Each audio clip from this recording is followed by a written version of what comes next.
आता ज्यावेळेस तुम्ही यू-पी-एस-सी करत होता, काही आता विद्यार्थी जे आहेत ऑब्जेक्टिव्ह पॅटर्नमधून सब्जेक्टिव्हमध्ये शिफ्ट होतात आहे.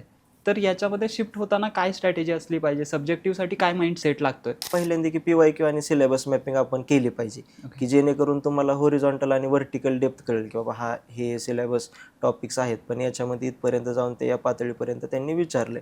त्यानंतर ते तुमचे रिसोर्सेस असतात ते तुम्ही फिक्स केले पाहिजेत, की यासाठी मी हे रिसोर्सेस वाचणार.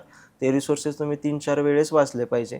त्यानंतर नोट्स मेकिंगचा महत्त्वाचा रोल राहतो. नोट्स मेकिंग करताना तुमचा IBC फॉर्मॅट पाहिजे, इंट्रो, बॉडी, कन्क्लुजन. त्यासोबत तो नोट्स ज्या असतात त्या तुमच्या ओव्हर कॉम्प्लिकेटेड नसल्या पाहिजेत, त्या सिंपल आणि सोबर पाहिजेत. त्याच्यानंतर ॲन्सर रायटिंगचा रोल महत्त्वाचा येतो आणि ॲन्सर रायटिंग केल्यानंतर तुमच्या मिस्टेक्स आयडेंटिफाय करणं खरंच गरजेचं आहे, की म्हणजे क्वेश्चनची तुम्ही डिमांड व्यवस्थित ॲड्रेस केलेली का, किंवा जे माहिती ते तुम्ही लिहून आलेलात या गोष्टी असतील, किंवा इंटरलिंकेजेस आपल्या चांगले डेव्हलप झालेत, की म्हणजे क्वेश्चन काहीतरी एक विचारलेला असतो, त्याला दुसरी लाईन जोडलेली असते त्या क्वेश्चनच्या सब क्वेश्चनमध्ये, तो आपल्याला आयडेंटिफाय झाला आहे का ते एक बघणं गरजेचं आहे. ॲन्सर रायटिंग झाली त्यानंतर तुमच्या मिस्टेक्स आयडेंटिफाय केल्या, त्यानंतर मेंटर्सकडनं किंवा तुम्ही सपोज इंडिव्हिज्युअल लेवलला सेल्फ ॲनालिसिस करून तुम्हाला एक गोष्ट कळली, की या गोष्टी माझ्या चुकत आहेत, तर त्यासाठी तुम्ही एक ॲक्शनेबल इनपुट्स, त्यानंतर त्या इनपुट्सचं इम्प्लिमेंटेशन करणं आणि त्याच्यातनं जो रिझल्ट भेटला आहे तो एक बघणं गरजेचं राहतं. एकंदरीत अशा काही गोष्टी मला वाटतात. ओके.